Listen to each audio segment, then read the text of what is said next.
Zdravím všechny, vítejte u dalšího tutoriálu na Visual Basic 2012 a dneska si ukážeme, co jsou to funkce ByVal a ByRef. Samozřejmě tohle bude pro někoho asi docela těžké, není to něco z jednoduchých učiv, takže zkuste se nějak soustředit a doufám, že to ode mě pochopíte.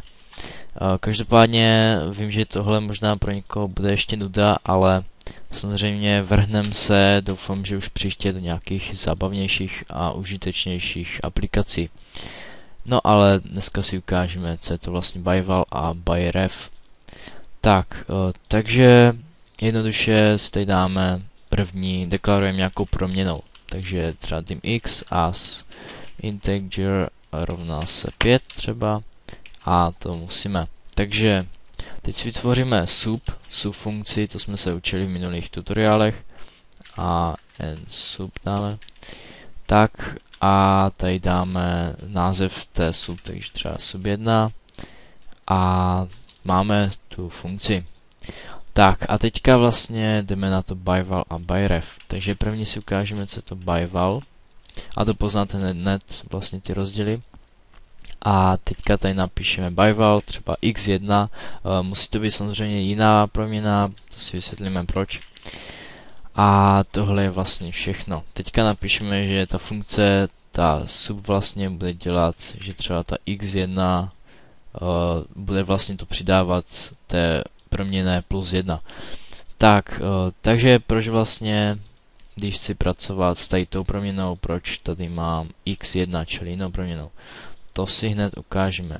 Tady vlastně tady můžeme vyvolat tu funkci sub1 a teď pozor, dáme v závorkách ne x1, ale vlastně to x. Tak a teď si dáme ještě messagebox, že nám to oznámí vlastně tu proměnou x, že nám to ukáže. Takže teďka vlastně, jak víte, samozřejmě podle vlastních úvah nám to musí ukázat 5. Samozřejmě nám to taky ukáže 5. Jenže, když dáme ByRef tady, tak nám to ukáže 6. Ano, 6. A teď si asi říkáte proč, co to je za blbost. Je to popravdě jednoduché. Prostě, jak bych to řekl,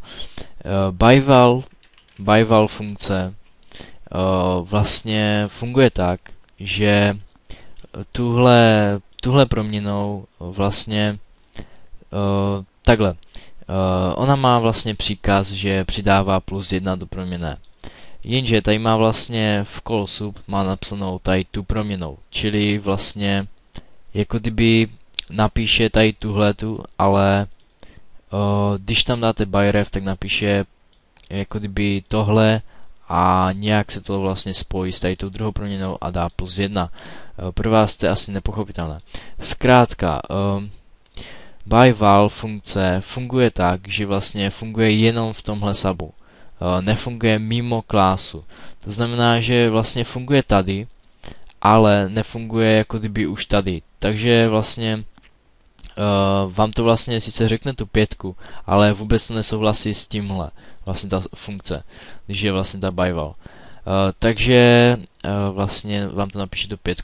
Jenže když napíšete vlastně to ByRef, tak vlastně nefunguje ta sub, neboli, no vlastně ta sub1 nefunguje jen v tím subu, ale funguje po celé kláse, čili vlastně ona vlastně není kopie, ale je to vlastně originál té vlastně proměnné.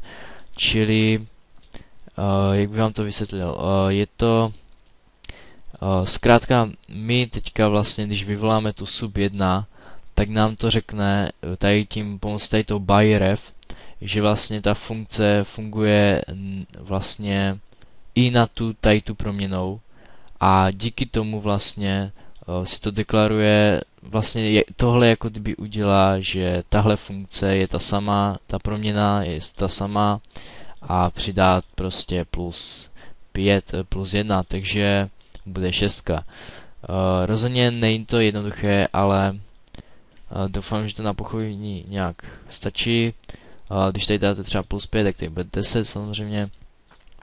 Je to prostě Funguje to tak, že ta funkce byref a byval fungují tak, že vlastně jedna akorát nefunguje, ta jedna vlastně jako kdyby zůstává v tom subu a pokud je tady ta x deklarována, tak de facto sice vyvolá tady tu funkci, ale nic s ní neudělá, protože tohle už je mimo ní a jak víte vlastně, tak to jenom řekne tu 5, jenže když je vlastně tady ten byref, tak to něco udělá, protože tak to vlastně přidá těch 5, protože vlastně to funguje i s tady tou proměnou.